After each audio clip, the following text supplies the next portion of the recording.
I got in my patrol car and immediately started listening to the radio, try to pick up where all this was occurring, but it was, quite frankly, it was awful chaotic. There was a lot of people talking on the radio, and in the meantime, I'm getting my computer fired up, I get logged on, pull up the incident, and I'm trying to read through all the information, trying to figure out, okay, where did this happen? Who were the deputies involved? What were their injuries? None of that information was really in there other than the 2 deputies and the location.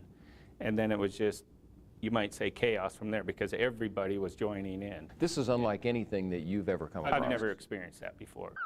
I mean, when you look at how many people were assigned to this, there was at least 100 to 150 units assigned to it, from Liberty Lake, Airway Heights, Marshal Service, Border Patrol, Fish and Wildlife. I mean, anybody and everybody that is commissioned was on this call. I was able to pick out the suspect, who I'm familiar with, naturally the 2 deputies who were injured, and the vehicle that the suspect was last seen driving. You were familiar with Charlie Wallace? I was familiar with him. I'd never met him or contacted him, but via Stevens County, who had a lot of knowledge about him in my association with Stevens County, we communicated plenty of times. He's a dangerous guy, known to carry guns.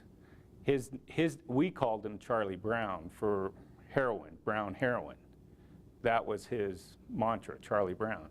But when you heard that it was him, suddenly the antenna went up. Absolutely, because I'm in Deer Park. I start work from Deer Park. I live in Deer Park. So I'm thinking he's going to try to get home. He's going to try to work his way back to Stevens County. One report came over the air of this Honda, or a vehicle like it, matching that description, in the area of Big Meadows and Newport Highway.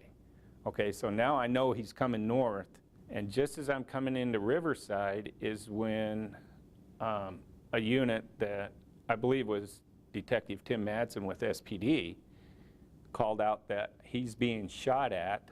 They're on Big Meadows. They're now westbound going towards Newport Highway. So then I get on the radio and say, you know, Baker 520, I'm heading south from Riverside. You're right there. You're close.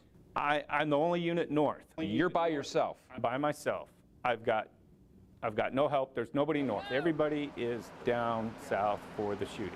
So I get out of my patrol car, set up, grab my spikes like I'm trained, you know, get them out there on the opposite side of the road. Air One's now in the pursuit.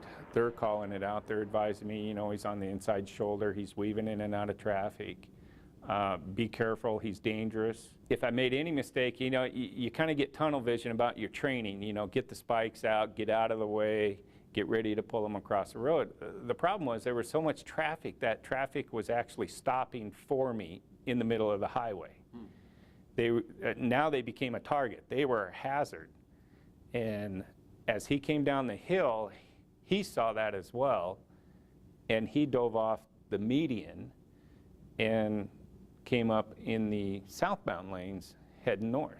He had no place to go northbound. He had no place to go because of the traffic that had backed up for me. I created a hazard for them and him.